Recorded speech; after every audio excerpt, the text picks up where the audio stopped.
Alright, I am back with more Amphibia. This time we have Truck Stop Polly and A Caravan Named Desire. Now, Truck Stop Polly is the episode I'm actually looking forward to between the two of these, because I feel out of all the characters, not that I dislike Polly, but I feel out of all the characters she's been the weakest for me and kind of used mostly as comic relief. So I'm looking to see her character build a little bit more, so she's not just kind of put into that very generic kind of like character stereotype. And then A Caravan Named Desire, I think that's like gonna be like the play episode. I know there's like a play episode. So yeah, so I'm excited for both of these, so let's get into it. Man, that like blood moon is so cool. I like how it's always red. Also, I really like this area. Spooky, scary. Reminds me of like a Morpheal from Twilight Princess. I was up all night driving and I really need to sleep. Man, if you've ever done like a road trip, just driving on the highway, it's, man, like that monotonous just driving, just looking at a highway with nobody else to talk to, it's rough. Thank goodness I got you, Sprig. Hey! Yeah, it helps to have a buddy when you're doing these road trips, to have someone to talk to so you don't fall asleep behind the wheel. Ooh. Good job, Bessie. Oh god. Is he gonna get like tired? And then they're gonna stop at like a truck stop? Now remember, kids, safety first. Oh no. See, this is why you need a buddy and you need to take breaks when you do these road trips. Here! Like a chain lightning. Those little stops on road trips are fun though. I think that's just a doorstop. Alright, fam, got your paper I don't towels think right you can just here. take that. What's with Croaker back home in Wardwood? Oh. Of course, just they leave before they hear the rest of the thought or the conversation.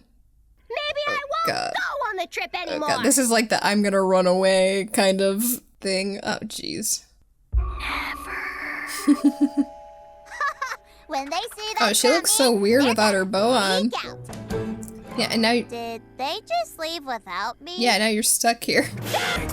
How are you gonna pay for that? Where was I? I mean, hopefully if a kid gets left behind, they would just take care of them, though. It was the egg of a rock. A giant flesh-eating ravenous bird. It's a was about to giant sell the bugger to the bird. circus down the way. From now on, call Speedy me Joe. Speedy Joe.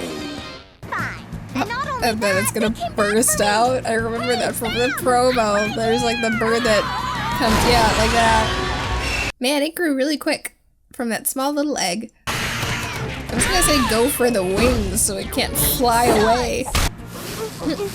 Alright. Hey, those were expensive. Get up and go faster! Yes, ma'am.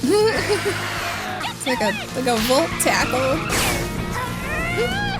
It's a good thing they all didn't get electrocuted. You're such a tough little tadpole, we forget you need a little loving occasionally. Thanks, guys. As he drew his knife. This seems like a pretty intense story for... Yeah, I was like, that's a pretty intense bedtime story. Alright, everything's repaired. We are back on track. Give me that stuff. Yes, more desert. Suppose. Uh-oh. Man, the designs of all like the predators recently have been like really good. Here? Wow, what are the chances? Say, why don't you folks join our caravan? We could use the extra stagehands, and you know what they say, safety in numbers. Safe, why? But I mean, I know there's the giant worm thing attacking you, but at the same time, what? Safety in numbers. What else is attacking you? Would I? I don't trust this. And this place is bringing back... I've seen this clip. I'm a truth, that's the truth. Yes, my babies, yes. Koalas of Passion doing the Titanic pose. That's so. Huh, you want to audition? Part where I am homeless. No. You're not right for the part. Oh. Super, guess we're all done here then. That was your cue to leave. Yeah, I was about to say, like, that means you can go now. One of Oh them. man. Can't be that Would hard. Sprig be like a theater kid in like an alternate timeline? Oh man, you're still there, Hop Hop? Huh? Oh, there you go. I still don't trust them. There's gotta be something else. What else do they need protection from that they need more people to join the troupe? Okay, so the next town's bank has 2 guards, unarmed. We wait till Hoppadiah's big death scene, then take them out! Yeah, I knew that there was some ulterior motive. Wrong is how underappreciated the arts are. Besides, we only take what we need. Oh yeah, sure. I am a common frog. Oh god, like they're gonna get caught, and then they're gonna like interrogate Hop Hop, and then he's not gonna be able to lie. You're in! Oh, wow, that was a pretty quick turnaround. Goodbye, my dream. You gonna Didn't call him know out? you long. They're Oh, that would robbing you hurt. blind. Every frog for themselves! Oh, jeez.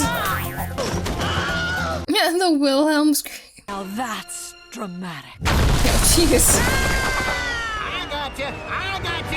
Oh. Oops, kind of misjudged that art. Well, gotta go. Bye. Yeah. Movies are better! Well, I'm glad we get to focus more on Polly and Truck Stop Polly. I think that was really good for her character. I also just like the theater episodes. Like, theater episodes are always like one of my favorite kind of like tropes for any show to do. So I'm glad we kind of got like the theater episode in Amphibia. Continuing on our journey to Newtopia, we make a pit stop and tag along with a theater troupe. As I said in my intro, I was looking forward to Truck Stop Polly because I wanted Polly's character to be expanded upon, and I think this episode did a good job of that.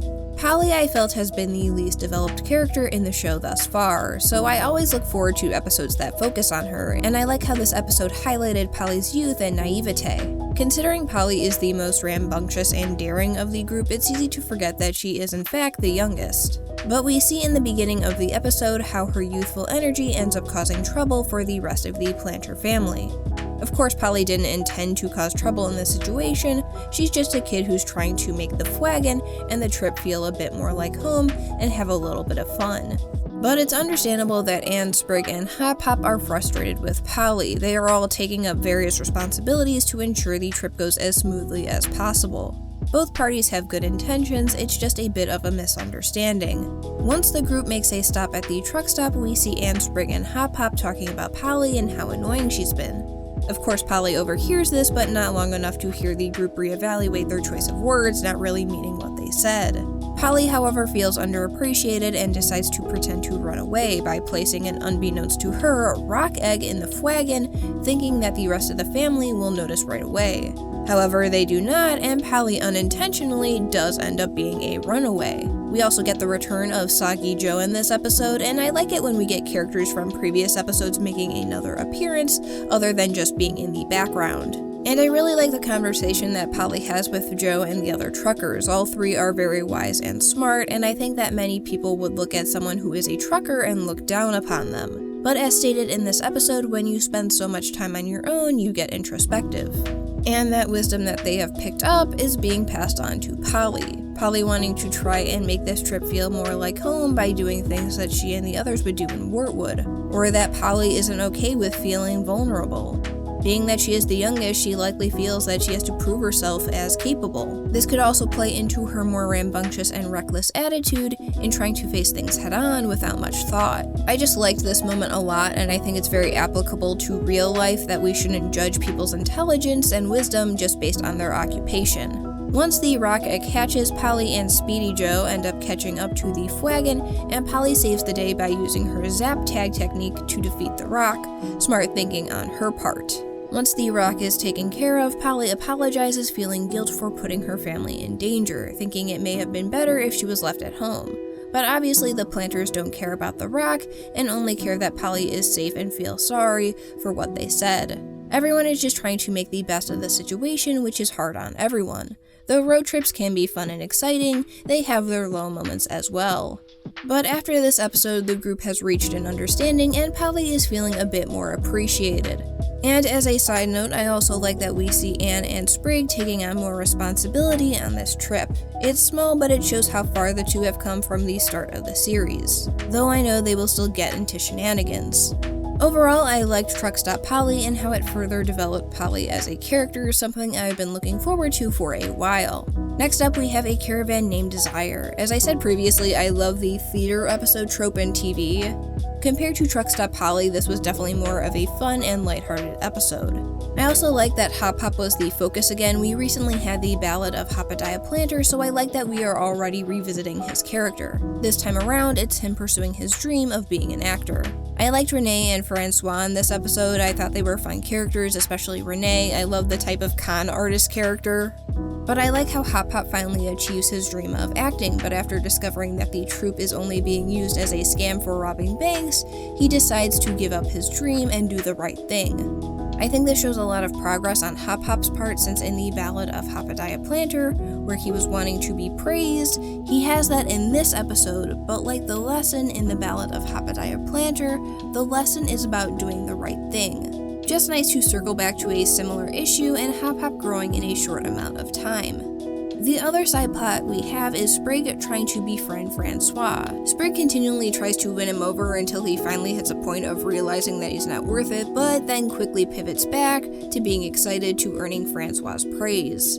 Friendships can be complicated, and in some cases certain individuals aren't worth your time.